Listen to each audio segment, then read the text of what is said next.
Voilà, donc Anne de Kiev, le nom peut-être de cette reine ne dit peut-être pas grand-chose à certains d'entre vous. Je veux dire que c'est quelqu'un, et alors je vous le dis dès le départ, c'est un personnage sur lequel on n'a pratiquement rien à dire. Vous allez me dire que c'est assez étonnant d'écrire un livre sur quelqu'un sur lequel on n'a rien à dire. Et là, c'est un petit peu, c'est ce qui m'a plu dans ce livre finalement, c'est une sorte de défi, un peu comme Alain Corbin, le professeur Alain Corbin avait fait il y a quelques dizaines d'années avec son sabotier normand François Pinagot, et il avait pris dans un registre d'état civil, un registre paroissial, un personnage au hasard qui était un sabotier normand, et il avait essayé d'écrire une biographie autour de ce personnage sur lequel on ne savait absolument rien. Donc il avait retrouvé comme cela des éléments d'archives, mais aussi de vie quotidienne, etc., pour faire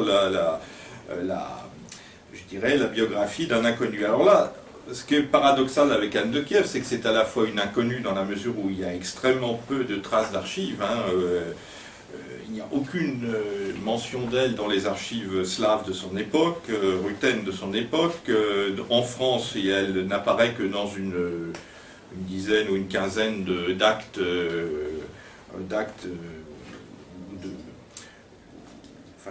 d'archives de l'époque. Le seul témoignage qu'on a d'elle, c'est finalement l'abbaye Saint-Vincent à Senlis qu'elle a construit, qu'elle a fait construire, qu'elle a fondée, mais qui ne garde pratiquement pas d'éléments de son époque. Et aussi, je dirais, génétiquement, puisqu'elle est l'ancêtre de, sans doute, peut-être 1 million, peut-être plusieurs millions d'Européens et de non-Européens, d'ailleurs, à travers le monde, puisque, étant à l'origine, je dirais, du grand arbre capétien, ancêtre elle-même aïeule de Saint-Louis, eh bien, elle a... je dirais, sa descendance a essaimé très très largement à travers l'Europe. Donc évidemment tout le Gotha actuel, tous les princes, les rois, bien sûr descendent d'elle, mais également un nombre assez considérable de roturiers. Je dirais par exemple au hasard, on peut dire Céline Dion, Barack Obama, vous voyez, Madame Chirac, etc., Ségolène Royal, voilà, tout ça, tous ces gens-là. Mais peut-être dans cette salle, une majorité d'entre vous aussi, même si on n'arrive pas nécessairement à le prouver par les archives, en tout cas, il y a un grand pourcentage de chances qu'on soit nombreux dans cette salle à descendre d'une manière ou d'une autre d'Anne de Kiev et d'Henri Ier. Donc je dirais cette célèbre inconnue méritait une biographie parce que finalement on a... D'abord parce que le pays d'où elle vient, qui est devenu aujourd'hui l'Ukraine, mais qui à l'époque était ce qu'on pourrait appeler la Ruthénie, on va reparler un petit peu de cette dénomination tout de suite, est en pleine actualité. Donc c'est un sujet qui peut bien sûr intéresser le grand public, mais aussi parce que il n'y avait jamais eu de biographie sérieuse, je dirais, d'Anne de Kiev. Le seul document, le seul travail un petit peu scientifique qui avait été fait par un certain Roger Allu, qui était un vénérable chanoine de Senlis dans les années 1970, qui avait publié une biographie assez sérieuse, mais enfin quand même avec un certain nombre de naïveté et d'à peu près. Et puis à côté de ça, il y avait aussi Bautier, le grand médiéviste, qui avait fait un article dans la revue d'études slaves aussi à peu près à la même époque. En dehors de ça, il n'y avait pratiquement rien, sauf des romans ou des choses un peu à l'eau de rose autour d'elle.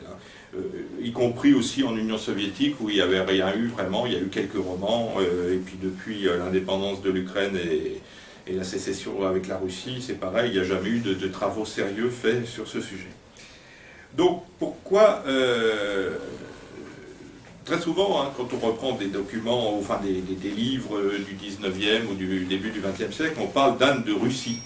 Alors bien sûr, là, les Ukrainiens qui sont ici, il y en a quelques-uns qui ont sorti tout de suite leur revolver, parce que bien sûr, le terme Russie est un terme qui est impropre, parce que il est anachronique, comme si on disait en Ukraine aussi d'ailleurs, hein, puisque le pays, je dirais l'entité dans laquelle Anne est née donc au XIe siècle était ce qu'on peut appeler la terre rousse ou la Ruthénie, pour reprendre la traduction latine qu'on utilisait à l'époque, qui bien sûr a été à l'origine ensuite du mot Russie, puisque donc le terme de Ruthénie, de rousse, a été ensuite repris par les grands princes, les grands-ducs de Moscovie, donc, et ensuite par les Romanov, pour devenir la Rossia, mais Rossia étant la forme hellénisée du vieux mot Ruthénie. Donc finalement, c'est pour ça qu'on a souvent un peu fait cette confusion. Mais je dirais que c'est un peu la différence qu'on pourrait faire entre la Francie, quand on parle de la Francie au sens carolingien du terme, hein, qui était le pays des Francs, et puis ce qui est devenu ensuite la France. C'est-à-dire que ce sont des notions qui ont recouvert des réalités et des régions différentes au cours des temps, et donc parler de Russie pour le XIe siècle donnerait l'impression, donnerait une fausse idée de cette réalité. Alors, Anne de Kiev, pour prendre le nom qui lui est en général donné en France, était donc la fille de Yaroslav Moudry, Yaroslav le Sage, qui était donc grand prince de Kiev. Alors là, ce qu'on peut appeler la Ruthénie de Kiev, hein, ou la Ruthénie tout court, était un État qui était plus une mosaïque de cités-États finalement qu'un État vraiment centralisé. C'était un groupement de principautés qui étaient plus ou moins indépendantes ou plus ou moins fédérées entre elles, mais s'étendait à l'époque depuis la Baltique, hein, jusqu'au contrefort des Carpates. Hein. Donc ça recouvrait une grande partie de l'Ukraine actuelle, de la Biélorussie et de la Russie, même d'une partie de la Slovaquie, des Pays-Baltes, une partie de la Pologne. Voilà. Donc c'était vraiment un grand ensemble qui était fédéré donc, autour d'une famille dont on va parler, autour d'une rivière aussi, d'un grand axe qui était qui est toujours d'ailleurs le Dniepr, hein, qui est un axe qui est à la fois une rivière et en même temps un grand axe commercial qui relie le nord, je dirais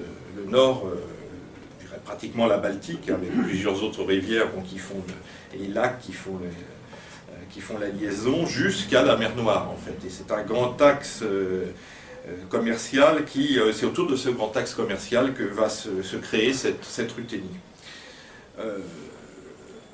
La population les populations d'abord qui ont habité cette région depuis l'Antiquité, hein, on parle des Scythes, on parle d'un grand nombre de peuples différents, mais à l'époque qui nous concerne, c'est une population d'origine slave, donc slaves orientaux, et autour de Kiev, on a en particulier la tribu des Polianes, qui veut dire le peuple des champs. Voilà. C'est donc je dirais ethniquement une population slave, mais c'est une population slave qui, un petit peu à l'exemple de la Gaule, hein, au moment des grandes invasions, lorsque les Francs sont arrivés, les Gaulois ont reçu, je dirais, un peuple conquérant, qui était finalement pas en très grand nombre, mais qui a imposé en quelque sorte son autorité étatique, et en l'occurrence, les nouveaux venus dans cette région au IXe siècle, donc au siècle précédent, hein, ont été les Vikings. Les Vikings qui, à cette époque, essaiment dans l'Europe entière, hein, c'est-à-dire ils vont vers l'ouest, on le sait bien, avec les grandes invasions normandes en Angleterre, en France, la création de la Normandie, même plus loin, certains vont aller jusqu'en Islande, au Groenland, même au Vinland, hein, c'est le Labrador, puisqu'ils ont probablement débarqué les premiers, ce qui est devenu l'Amérique par la suite. Et puis même certains vont redescendre jusqu'à la Méditerranée, l'Italie, voilà, etc. Ensuite, au siècle suivant, on aura même des royaumes normands en Sicile. Donc il y a vraiment un peuple extrêmement grande expansion de ce peuple viking, de ce peuple nordique. Et du côté de l'Est, eh bien, il y a aussi le même phénomène avec la Baltique, et donc ils débarquent sur les côtes de ce qui sera la Russie ensuite, et ils vont descendre par l'intermédiaire de tous ces fleuves et de tous ces lacs dont on a parlé tout à l'heure, jusqu'à la mer Noire, et donc ils vont, je dirais, imposer leur... d'abord, ils vont... il faut savoir que d'abord ces Normands et ces Vikings, on les représente souvent comme des barbares brûlant tout sur leur passage. Bon, c'est un petit peu vrai, hein, c'est pas entièrement, ce ne sont pas vraiment des anges, mais c'est d'abord des commerçants, c'est-à-dire que ce sont des gens qui font du commerce et qui donc vont en quelque sorte fédérer toute cette région, tous ces peuples, et qui vont s'imposer à eux, qui vont imposer leur domination politique à ces peuples slaves et ensuite ils vont se mélanger avec eux, c'est-à-dire qu'en fait, un peu à la manière des Francs et des Gaulois, au bout de 2 ou 3 générations, il va y avoir une osmose entre cette élite d'envahisseurs vikings et la grande masse de la population slave, et ils vont être eux-mêmes slavisés, c'est-à-dire que ces vikings vont perdre même leur nom, hein, puisqu'on voit dans les premières générations, ils ont des noms scandinaves, et puis petit à petit, ils vont prendre des noms slaves, donc ils vont, voilà, tout à fait dans je dirais un phénomène assez parallèle à ce qui s'est passé en Normandie, par exemple, hein, où Rollon s'installe, au bout de 2 ou 3 générations, ils parlent français, et quand ils envahissent l'Angleterre, ils apportent même la langue française avec eux. Alors le nom de Rousse, hein, ou de Rutène, dont j'ai parlé tout à l'heure, vient, alors là, il y a des grandes discussions, parce que, surtout à l'époque soviétique, mais même déjà à l'époque des tsars avant, on a voulu minimiser, enfin l'historiographie officielle russe a voulu minimiser l'apport viking, et donc voilà, il y a eu une bataille entre ceux qui étaient partisans, je dirais, de la tradition normaniste, c'est-à-dire en disant que c'est les Normands qui ont créé en quelque sorte l'État ruthène, et puis ceux qui insistaient plus sur le substrat slave, qui est quand même très important. Je pense que la vérité est un peu entre les deux. En tout cas, le mot rousse viendrait quand même apparemment plutôt d'un d'un nom scandinave, hein, puisque en Suède, enfin par exemple en Finlande, la Suède s'appelle toujours Ruotsi. Il y a toujours une province à côté de Stockholm, au nord de Stockholm, qui s'appelle Roslagen. Donc apparemment le mot rousse viendrait des Rots, qui signifieraient alors les rameurs ou peut-être les rouquins. Enfin, on ne sait pas exactement l'origine, mais c'est probablement là qu'il faut trouver l'origine de ce nom. En tout cas, donc ces peuples, ces vikings marchands qu'on appelle Vareg dans cette région à l'est, donc à l'est de l'Europe, on les appelle les Varegs, qui signifie en quelque sorte les marchands, vont reprendre et vont renforcer et développer cet axe commercial donc qui part du nord de la Baltique jusqu'à la mer Noire à travers cette succession de fleuves, et donc à travers le Dniepr, même aussi la Volga, aussi plus à l'est. Donc ils vont vraiment mettre la main sur le commerce de toute cette région, et c'est ce qu'on appelle d'ailleurs la route des Varegs aux Grecs, hein, puisque c'est une route qui va relier l'Empire byzantin, Constantinople, au nord de l'Europe, donc sur plus de 2500-3000 km. Alors, sur les origines de la Ruthénie de Kiev, en fait, on a un document principal, mais qui est un document qui, quand même, est un peu littéraire et peut-être un petit peu réécrit. C'est ce qu'on appelle la chronique de Nestor, hein, le moine Nestor, qui, à la fin du XIe siècle, donc un tout petit peu après l'époque d'Anne de Kiev, va écrire comme cela ce qu'il appelle le récit des temps passés, qui raconte les origines plus ou moins mythiques de Kiev et donc de l'État ruthène. Alors, à l'origine de cette dynastie, en quelque sorte, hein, des grands princes de Kiev, on a un certain Rurik, ou Yurik, qui est un viking. Hein.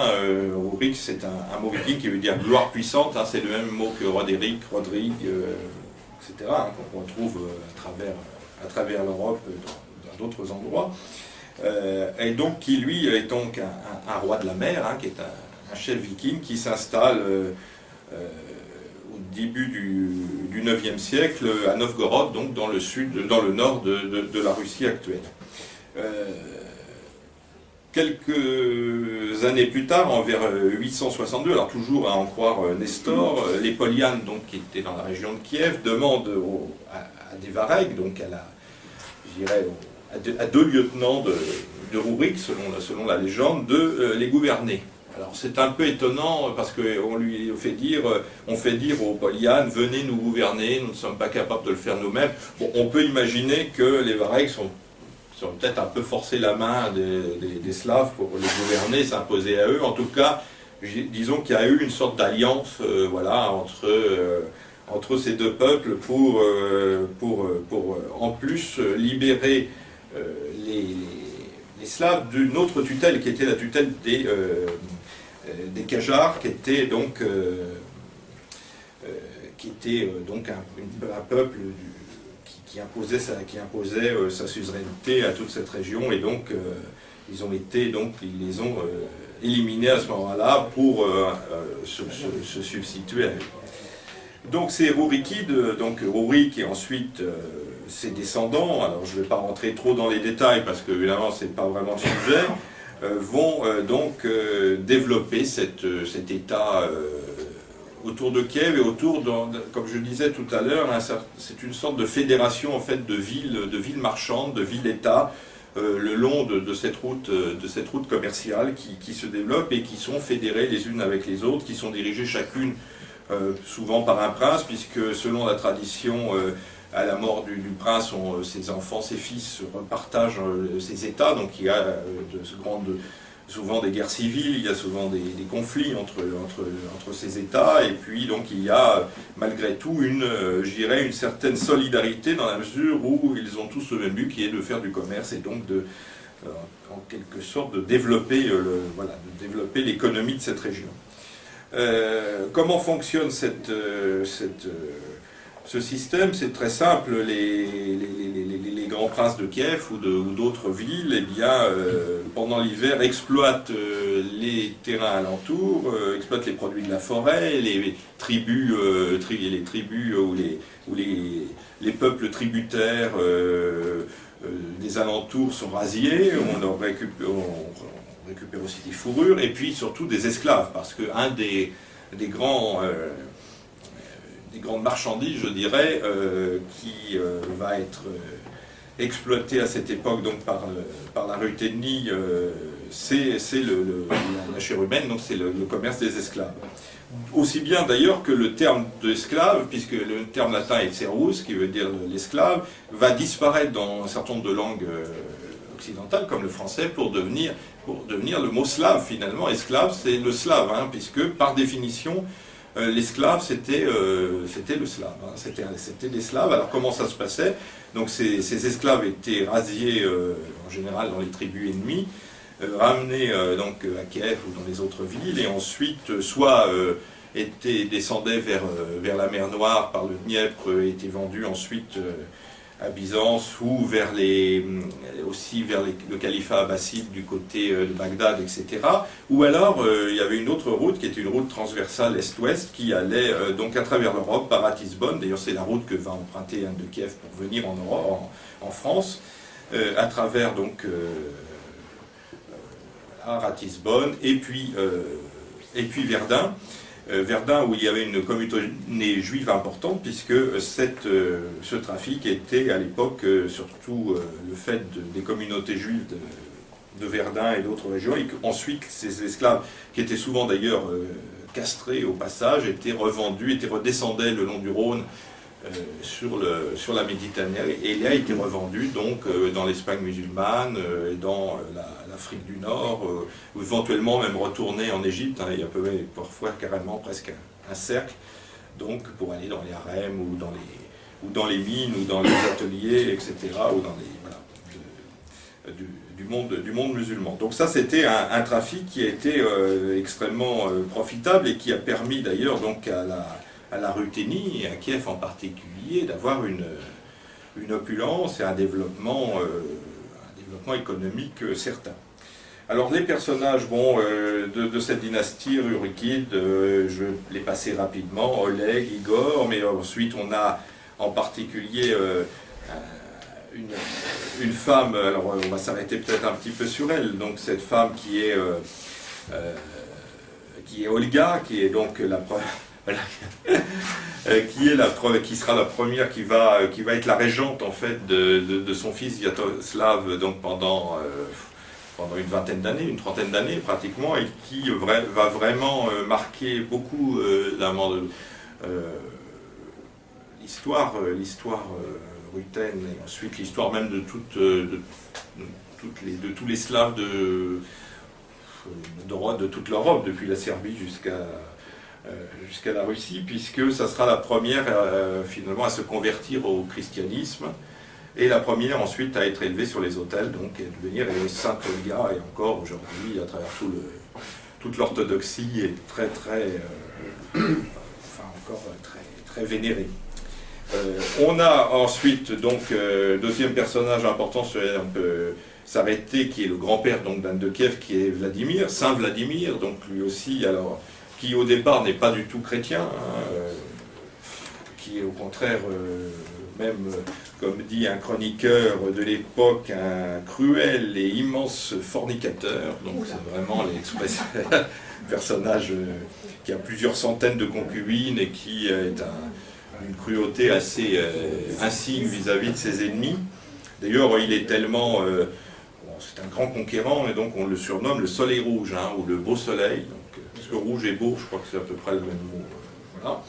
Donc, mais un jour, en fait, on peut penser qu'il est touché par la grâce, ou qu'il pense que la religion chrétienne va être quelque chose qui va permettre d'unifier, parce qu'on est toujours à la recherche au-delà de je dirais, de cette mosaïque, comme je disais, d'États plus ou moins fédérés, à la recherche d'un élément fédérateur, finalement, unificateur à toute cette population ruthène qui s'étend sur, je dirais, 3000 km. Donc il se dit que les religions traditionnelles, il y avait le dieu Perun qui était le dieu du tonnerre, des choses comme ça, et à un moment d'ailleurs il veut essayer de l'imposer comme dieu unique, et puis finalement il passe en revue, alors ça c'est toujours le moine Nestor qui explique ça, et qui passe en revue les différentes religions de l'époque.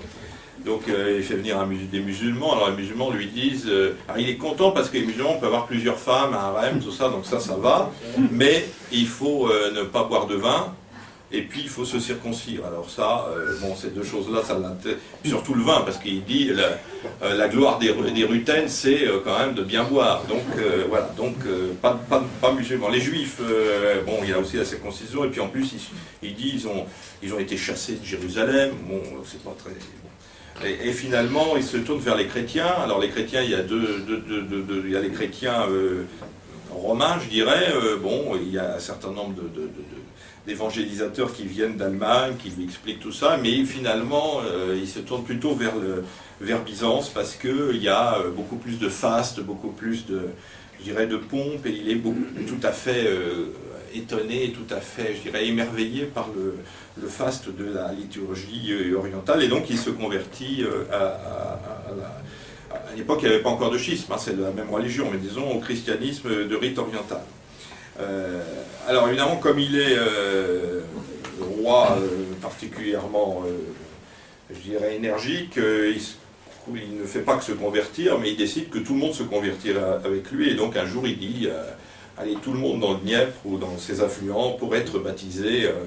Et donc on déracine les statues des dieux, des anciens dieux, on les brûle, etc. Et donc tout le monde doit manu militari se convertir au christianisme. Et lui en plus va épouser une princesse byzantine, Anne Porphyrogénète, qui était la fille du basileus Romain II. Et donc il va, à partir de ce moment-là, dit-on, c'est Nestor qui le dit, il ne faut peut-être pas tout à fait le croire, il va vivre dans la crainte de Dieu, il va renvoyer toutes ses concubines, il va devenir extrêmement charitable, on le présente vraiment comme quelqu'un qui s'est transformé complètement par la conversion, et d'ailleurs il va ensuite, après sa mort, être donc lui aussi canonisé et placé comme, on va l'appeler égal aux apôtres, vraiment quelqu'un particulièrement important, mais c'est donc avec Olga, c'est vraiment les deux personnages qui marquent vraiment l'entrée de la Ruthénie dans le christianisme. Donc lorsqu'il meurt, ce Vladimir, en 1015, donc un nouveau partage entre ses héritiers, guerre civile, etc., je passe. Finalement, un de ses fils, qui est Yaroslav, donc le père d'Anne de Kiev, va finalement réunir sous sa tête l'ensemble de ses territoires. Il a éliminé tous ses frères et tous ses neveux, et donc il s'installe à Kiev en 1019, après à peu près 4 ans de guerre, et donc là il va vraiment, je dirais, régner sans partage pendant une trentaine d'années. Il va même prendre le titre, qui est le titre des empereurs byzantins d'autocrate, hein, qui sera d'ailleurs repris jusqu'au Romanov, jusqu'à Nicolas II, hein, donc il va être vraiment le maître sans partage de la Ruthénie. Ce Yaroslav, il a épousé une Suédoise. Alors on a dit, comme je disais, c'était une famille déjà qui était d'origine scandinave, hein. Il y a eu déjà quelques mariages apparemment avec des gens qui pouvaient avoir du sang slave, hein, en particulier la mère de Yaroslav était probablement oui, c'est ça, la mère de Yaroslav était probablement une slave, donc voilà, il y a quand même un peu de sang slave, mais disons que dans l'ensemble c'est plutôt des Byzantins, des Scandinaves, et donc il va encore lui-même épouser, d'ailleurs au moment où il se battait contre ses frères, au moment où il allait être battu, son réflexe a été de se réfugier en Suède, où il a retrouver la terre de ses ancêtres, si on peut dire, lever une armée pour venir récupérer ses biens. Donc il avait épousé la sœur du roi de Suède, Ingegerd. Donc finalement, Anne de Kiev, celle qu'on appelle Anne de Kiev, finalement, ethniquement, elle va être plus scandinave qu'autre chose, hein. Donc, bien sûr, on n'a pas de description. On n'a pas de description physique, on peut imaginer quand même qu'elle était probablement plutôt blonde ou rousse, voilà. Donc voilà, on peut imaginer un type ethnique plutôt de ce genre. Sous le règne de Yaroslav, Kiev va devenir vraiment une ville extrêmement importante, peut-être la plus grande ville d'Europe après Constantinople, certains chroniqueurs disent qu'elle est l'émule de Constantinople et le plus bel ornement du monde grec. Du monde grec, c'est au sens du monde oriental, hein, c'est pour simplifier, parce qu'évidemment les chroniqueurs occidentaux séparaient mal tout ce qui se trouvait à l'est de Constantinople. Donc il construit une ville, enfin il agrandit la ville, il l'entoure d'une muraille, il y a la Porte d'Or qui est toujours un quartier de Kiev aujourd'hui, avec toujours, je ne sais pas si elle existe toujours, oui, enfin il y a toujours une porte, voilà, la Porte d'Or existe toujours, enfin, elle a été reconstruite à plusieurs reprises, j'imagine. Enfin, ce qui existe toujours, c'est Sainte-Sophie, qui est donc la grande cathédrale qui est achevée à peu près en 1037, bon, un peu sur le modèle de Sainte-Sophie de Constantinople, mais avec quand même des particularités, parce qu'il y a beaucoup plus de coupoles, enfin bon, c'est quelque chose d'assez original, c'est vraiment un lieu magnifique. Donc ce Yaroslav, il va développer comme cela énormément son pouvoir. On sait comment, puisque la source de ses richesses n'est pas toujours très catholique, je dirais, au sens que, bon, il y a le trafic d'esclaves, il y a un certain nombre de choses comme ça, mais bon, l'époque voulait ça, il ne faut pas faire d'anachronisme, hein. Donc il va avoir avec son épouse Ingegerd de Suède au moins il va avoir 6 fils et au moins 3 filles, hein. Alors là, vous voyez, tout ça n'est pas très clair, parce que bien sûr les rares documents qu'on a, c'est, comme je disais, la chronique de Nestor, qui de temps en temps est une chronique vraiment des annales, hein, donc année par année. Alors il dit telle année est né le fils, voilà, etc. Mais les filles, on n'en parle pas, hein, ça, les filles disparaissent complètement dans la nature, donc il faut les deviner. Alors on les devine par les gens qu'elles ont épousés, hein, donc, parce que Yaroslav, qui est un puissant prince, va réussir et va avoir une politique d'alliance internationale vers l'Europe, et il va marier ses filles des rois de l'époque, qui eux-mêmes se sont convertis, enfin en particulier le roi de Hongrie, hein, qui se sont convertis assez récemment au christianisme. Hein. Donc Anastasie, sa fille aînée, est mariée au roi de Hongrie, sa fille Élisabeth est mariée au roi de Norvège, sa sœur Maria avait été mariée au duc de Pologne. Il y a peut-être une autre fille, alors là on est moins sûr, Agathe, qui aurait épousé un prince saxon, Édouard d'Angleterre, de la famille saxonne. Quant à donc, notre Anne, qui serait peut-être la deuxième ou la troisième, on ne sait pas bien exactement où la placer dans cette fratrie, comme je disais, elle n'est évoquée nulle part dans les sources slaves de l'époque. Hein. C'est seulement dans les chroniques françaises, et encore de manière extrêmement lacunaire, qu'on la voit apparaître. Et dans les archives, enfin bien sûr dans les actes, et les diplômes de la chancellerie française, mais on verra de manière très peu importante. Le seul document, si on peut dire, qui existe, c'est la grande nef, dans la grande nef de Sainte-Sophie. Donc il y a sur une paroi une fresque qui a été redécouverte au XIXe siècle, qui présente 4 figures féminines, dont 2 portent des cierges. Et alors très longtemps on a cru que c'était les vertus cardinales, charité, foi et espérance, c'est ça.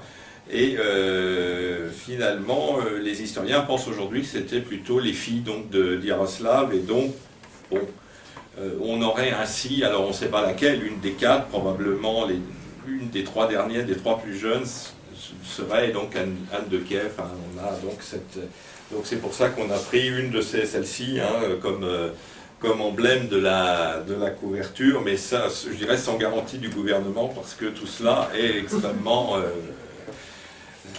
c'est des périodes dans lesquelles il faut être extrêmement prudent, hein, et c'est vrai que jusqu'à maintenant, les gens qui avaient écrit sur ces sujets-là se laissaient facilement emporter. Moi, j'ai essayé de rester vraiment à chaque fois, même laisser les points d'interrogation quand il y en avait, et il y en a beaucoup.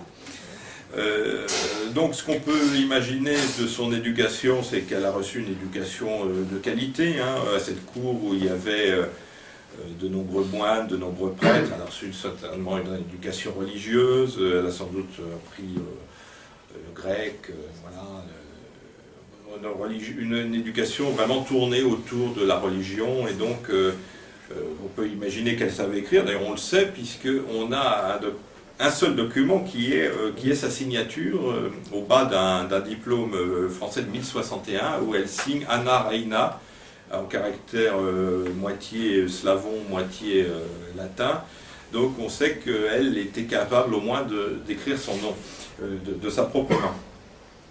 Alors donc c'est cette princesse dont on ne sait pas grand-chose qui va...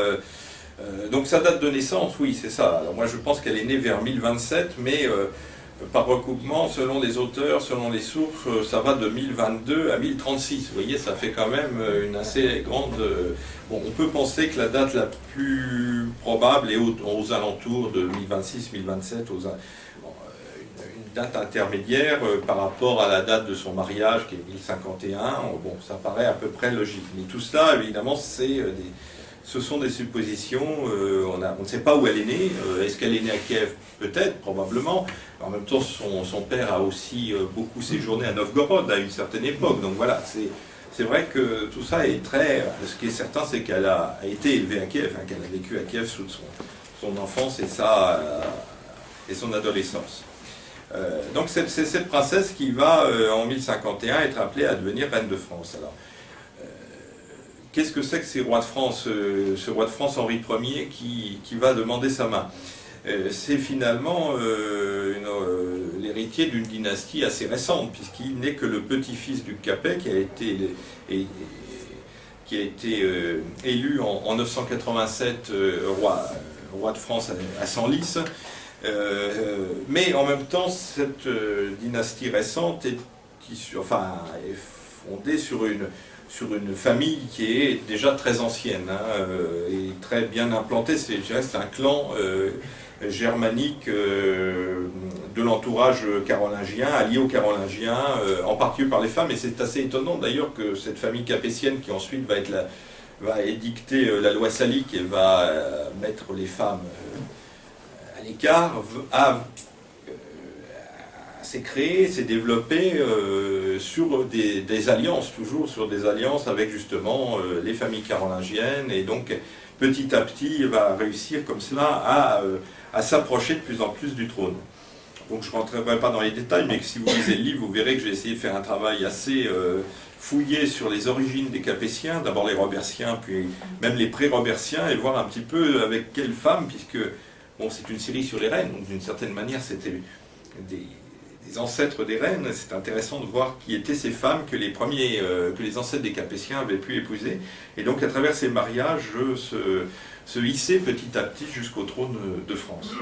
Alors le personnage qui est bien sûr à l'origine de la dynastie avant Hugues Capet, c'est Robert le Fort, qui était marquis de Neustrie, donc qui était un grand dignitaire carolingien, et qui avait été requis pour défendre l'ouest de la France donc contre les invasions normandes au milieu du IXe siècle, et qui va donc s'imposer comme marquis de Neustrie. La Marche, c'est donc cette région frontière qui était face aux invasions normandes, et qui va mourir en 866 près d'Angers, justement au cours d'une attaque normande. Mais le fait qu'il ait été le défenseur de la France occidentale à ce moment-là, rappelez la Francie occidentale pour regarder l'expression de l'époque, fait que ses descendants, ses héritiers vont de plus en plus s'imposer comme, je dirais, pratiquement les seigneurs naturels de cette région. Ils vont prendre le titre de duc de France ou duc des Francs, titre qui a été repris récemment par un de leurs descendants, finalement, de manière pas absolument absurde, puisque ça correspondait à une reprise d'un titre qui a vraiment existé. Et donc c'est duc de France, donc, qui a été bon, dans cette France dans je dirais, cet empire carolingien qui a éclaté en une multitude une mosaïque de fiefs, de duchés, de comtés, etc. Bien, ces ducs de France vont s'installer, vont avoir une position centrale autour de Paris, d'Orléans, sur un territoire qui n'est pas très grand. Hein. Ils sont finalement moins fortunés peut-être que d'autres, que par exemple que les ducs d'Aquitaine, même les ducs de Normandie, etc. Mais ils ont une position centrale et qui va leur permettre ensuite donc d'exercer ce pouvoir royal, et donc d'installer une nouvelle dynastie à partir du Capet. Donc Henri Ier, pour revenir